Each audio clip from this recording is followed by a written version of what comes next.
Assalamualaikum warahmatullahi wabarakatuh. Balik lagi nih ke channel aku dan Safira Firdausi. Di kesempatan kali ini aku mau sharing ke kalian pengalaman aku, rasanya gimana sih lahiran secara sesar itu. Nah, sebelum kita ke videonya, jangan lupa klik like dulu, subscribe channel ini biar makin bermanfaat dan makin berkembang. Lalu komen di bawah kalian pengen lihat aku bikin video apa lagi tentang kehidupan aku, sharing tentang si baby atau apapun itu, komen aja.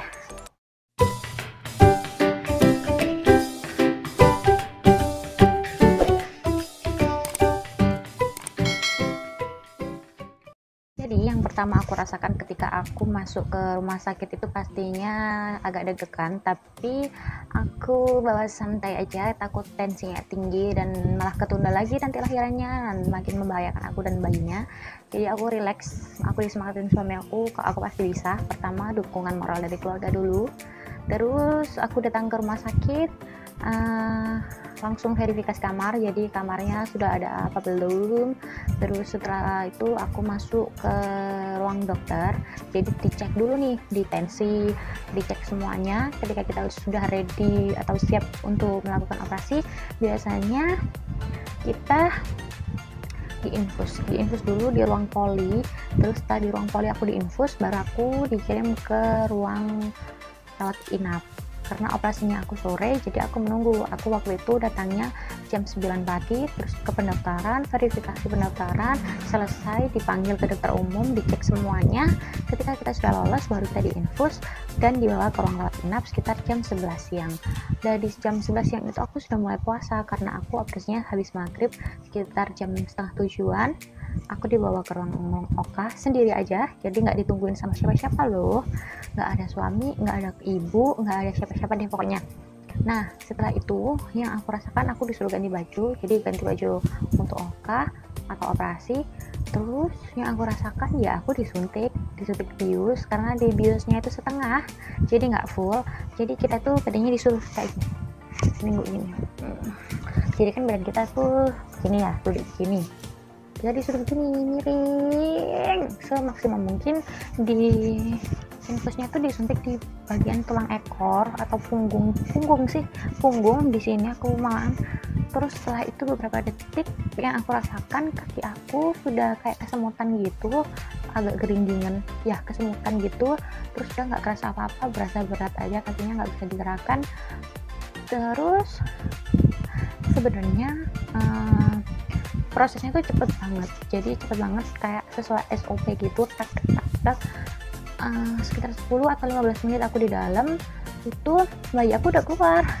Aku udah dengar suara tangisan anak aku, pasti udah itu aku dikasih tahu cantik, anaknya cewek, kayak gitu.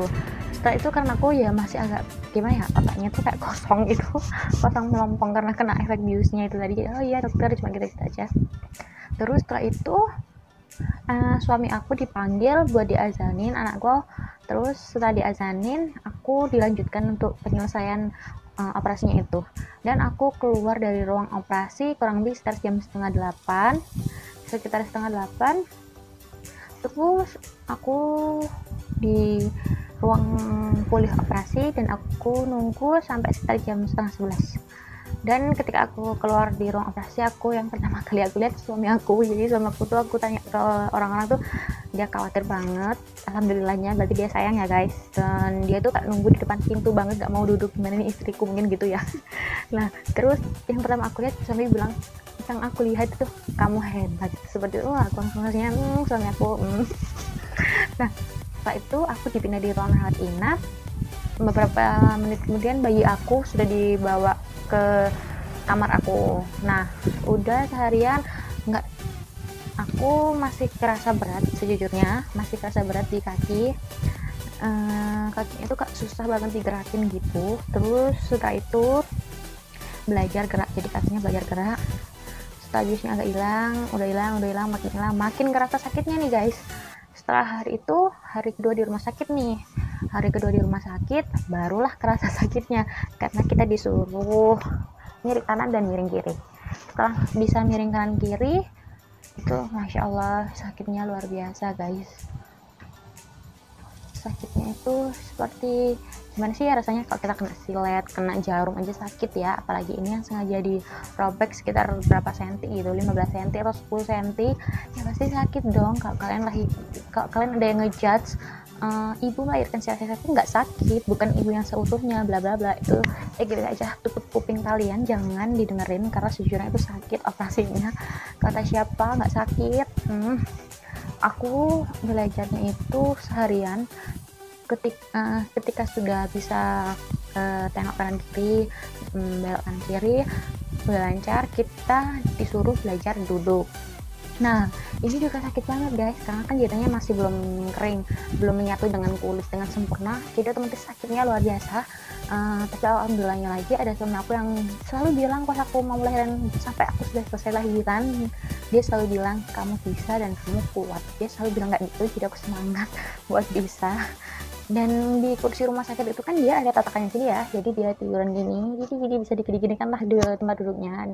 Dan suami aku diajari sama perawatnya untuk mengajari, jadi dikit-dikit nih tempat tidurnya kan gini, dia tunjukin gini sampai dia bisa jejak kayak gini. Jadi aku bisa duduknya itu sejajar ini, sejajar, sudah nggak ditempelkan ke belakang. Itu kalau sudah bisa hebat banget, berarti kalian luar biasa kalau bisa cepet, karena aku lama banget nahan sakitnya itu luar biasa guys.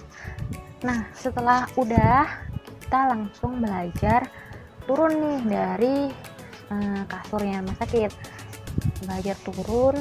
Kalau udah mulai bisa, baru kita belajar jalan. Nah, di hari ketiga itu kita sudah harus dipaksa bisa jalan ke kamar mandi. Jadi mau nggak mau aku sampai nangis guys ya, itu ke kamar mandi di Wariwi kan deket ya, jadi sambil ditutup pelan-pelan sama suami, karena aku kayak masih gimana ya, karena aku orangnya tuh nggak betah sakit mungkin ya, jadi gestur tubuh aku tuh mengikuti caranya gimana biar nggak kesakitan. Padahal semakin sakit, kata dokter, karena sakit itu jadi kita tuh bisa cepat sembuh gitu katanya. Nah, karena aku pengen cepet-cepet pulang, jadi aku belajar buat jalan terus sama suami. Nah, pas hari ketiga aku udah agak lancar, jalannya itu udah agak lancar, jadi siang aku sudah dibolehkan pulang, tapi tetap bawa vitamin, bawa salep juga, bukan bawa salep, bawa vitamin minum untuk ngeringkan jahitan dan di plester anti air, dan katanya kita sudah boleh mandi. Terus aku pulang di rumah nggak boleh angkat berat-berat, jadi kita disarankan tidur yang cukup. Bisa dedek bayi tidur, kita tidur, karena bayi suka melek kapanpun yang dia mau. Jadi kita usahakan tidur di saat dedek bayi juga tidur.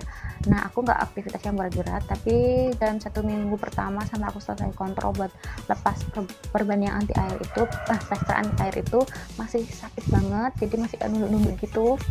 Terus di minggu kedua pas dilepas jahitannya itu alhamdulillah langsung nggak sakit dan udah agak enakan banget, jadi udah nggak kerasa sakit sama sekali. Sampai detik ini aku jarang banget ngerasakan ngilu atau sakitnya, alhamdulillah.